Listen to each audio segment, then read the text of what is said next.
have a question that relates to the physical therapy. As a youngster, and I'm diagnosed with FSH, is it necessarily harmful that I do a extreme physical exertion to my body? Maybe Dr. Wagner probably know better about this. How should I approach knowing that I have FSH? Does the exertion of the unaffected muscles, is that affected to maybe make it worse, weaken the muscle so that, that they may be putting themselves in danger? I always wanted to ask that, I just never really knew what the answer was. So, shall I try and fill that one? Sure, you go. So the question was, as a young person, how do you know what amount of exercise is helpful versus harmful for muscles? And I would say that we don't know for sure, and the medical opinion on that varies and has certainly varied over time. So people used to recommend that those with muscular dystrophy not exercise, and then that has been relaxed quite a bit, so that we really do encourage people to exercise, but in ways in which we think that there will be less damage to a muscle. So one of the ways that we know you damage a muscle is if you ask a muscle to bear a load and lengthen at the same time. That's called an eccentric contraction. So let's pretend my iPhone is very, very heavy. That this type of motion on my biceps would be an eccentric contraction. This is a concentric contraction. The muscle is shortening while it's bearing a load, and that is not as harmful to the biceps. But a lengthening while it's bearing a load is harmful.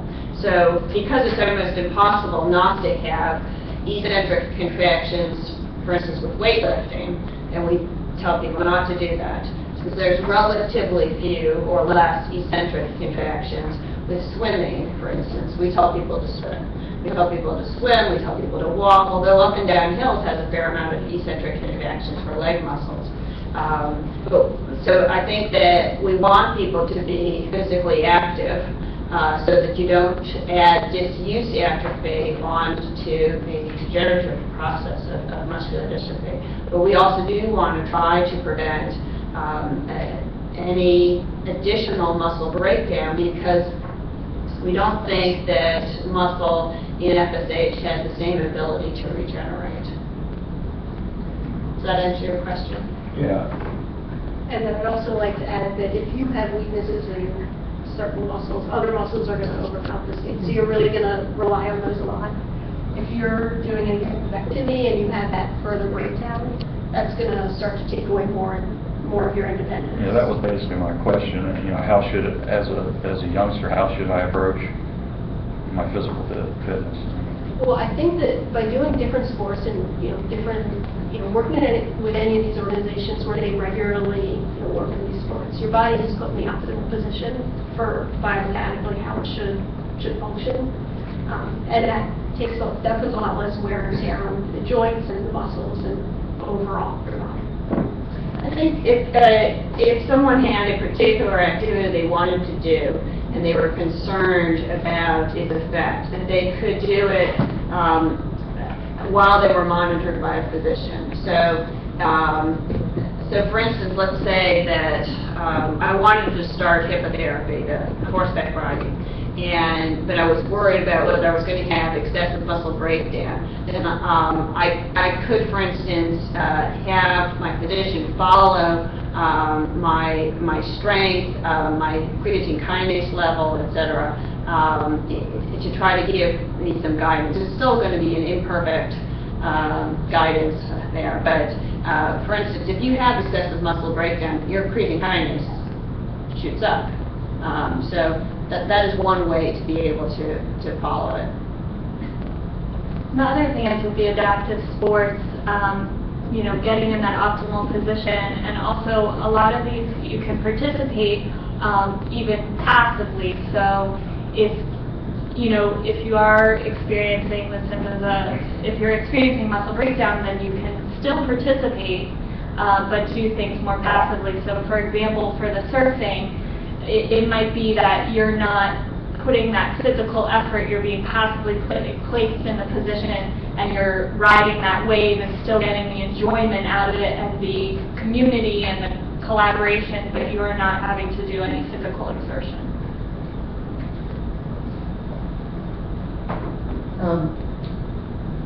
Colin did some skiing last year, adaptive skiing.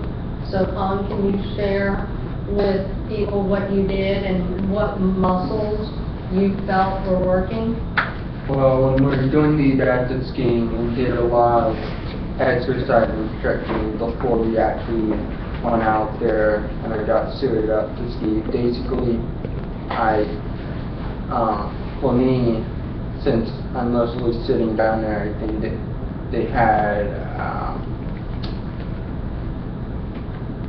they basically put me in a chair that would be attached to two skis, and before I actually did any of that, I'd stretch and make sure I can move well enough to go back and forth. When you're doing the sit-down skiing,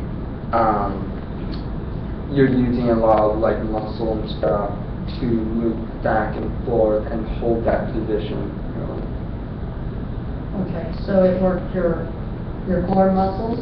Yeah, my trunk muscle and my leg muscles. Can you talk a little bit more about going out in the slopes, how it actually worked? When we go down on the slopes, I'd have someone who would help me keep my speed going faster, slower, whatever. For the most part, I did a lot of steering for going down slopes and everything, and it was fun. It did take a lot of energy, but I didn't feel like I was exerting myself and put a lot of effort into it. How many times did you do it? I went for 4 weeks. Wow. You're going to do it again this year? Yeah, most likely. Good. Shenandoah University offers a program that if you volunteer to allow the physical therapy students to work with you, that you can do it totally for free. Where did we go? Okay, I forgot the place. It's Shenandoah University. It's through Shenandoah University, and so they actually have an adaptive skiing program that works with Shenandoah University. And so Colin would go out with the physical therapist, the students, and then the actual trained skiers as well. And they start with the stretching and the physical therapy, so there's about an hour of that. And then it takes about a half hour to suit up.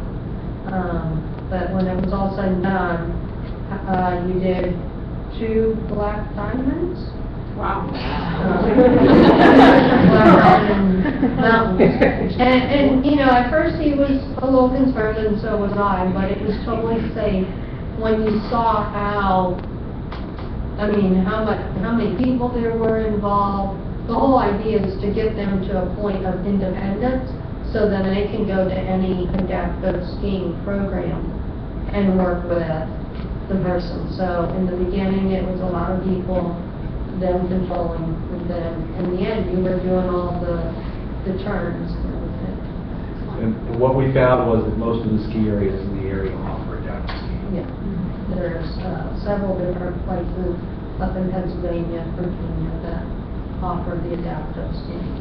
You just have to call them before and let them know that, you know, we'd like to do half-hour, hour, whatever, adaptive skiing. The program's 4 weeks, and it's a 4-hour commitment, because it has to be over 4 hours. So, the one thing that I saw is just that confidence boost, you know, for I think a lot of young people, if we feel, when I found out that I had it, I was very active, and as I became less and less active, it was like, oh, there's nothing out there, but there is. There's so many different adaptive programs out there, and I think it just builds confidence. Could I mention one that I think is great? I've observed it and I've seen pictures of some of my patients who participated, and that's the adaptive sailing program.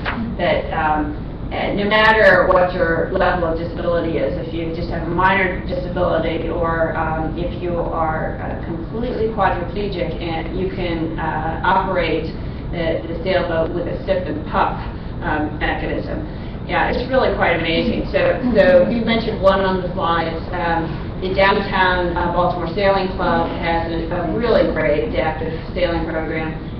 There's also one in Annapolis, and then I was in San Diego and went to Challenge America, which just has a beautiful adaptive sailing program, which is incredibly impressive to me. That they have boats in which they have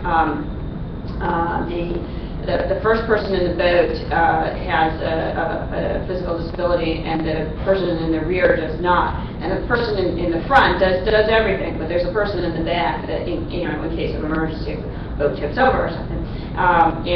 But these boats don't tip over; they're really big deals. But anyway, I think they're just fantastic. And one of the comments that one of my patients made. He just found it very liberating to be out there on the water and have control of the boat. But he also liked that it was just a great equalizer. He said, "Nobody's walking out here." Pretty true. That's great. Anybody else? Are there any other questions? My question is for Rebecca and Colin, since they are the students. What sorts of activities or sports do you engage in school? In school right now, I'm really busy at school, but I used to horseback ride regularly. And I played soccer for a while as a kid up until high school, and then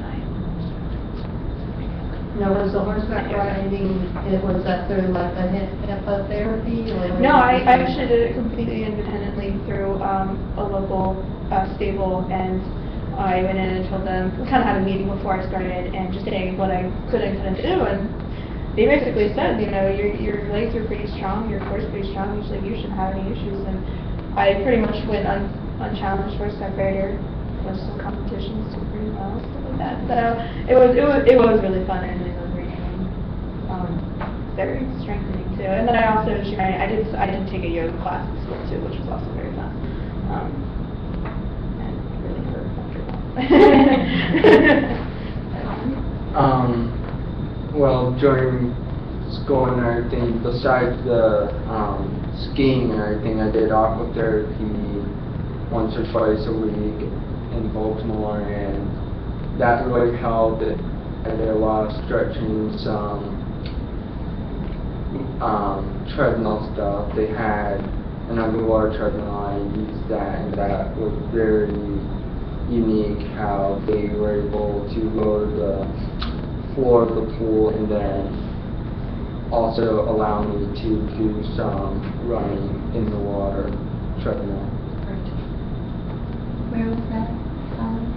Where was that? Kennedy Krieger. Yeah. We can give you a little tour. Actually, maybe we really could do that. Yeah, we definitely could. We could take anyone who wants to go to the 6th floor today. That's a great idea. Colin also did, not now, but he did Taekwondo. Oh, that's right. 3 or 4 years. I interviewed his black belt. So he earned his black belt. The one thing I would say as a parent, and I had to have this really great doctor really walk me through when, I was watching Colin fall, and I was really worried about, should he be doing this or should he not? And I'd say as a parent, you have to allow your children to be children.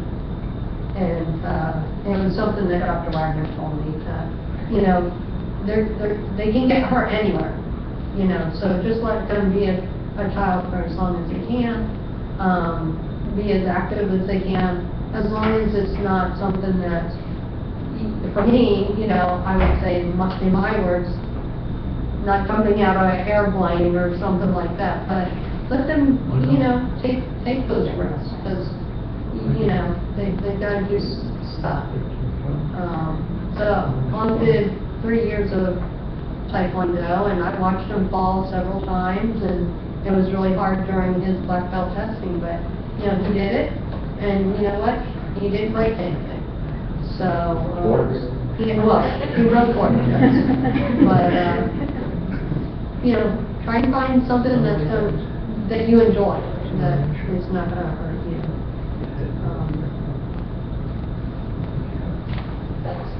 Thanks so much, and I'm going to ask you all to send me slides later so that we can share these, the links and some of the more detailed information that you presented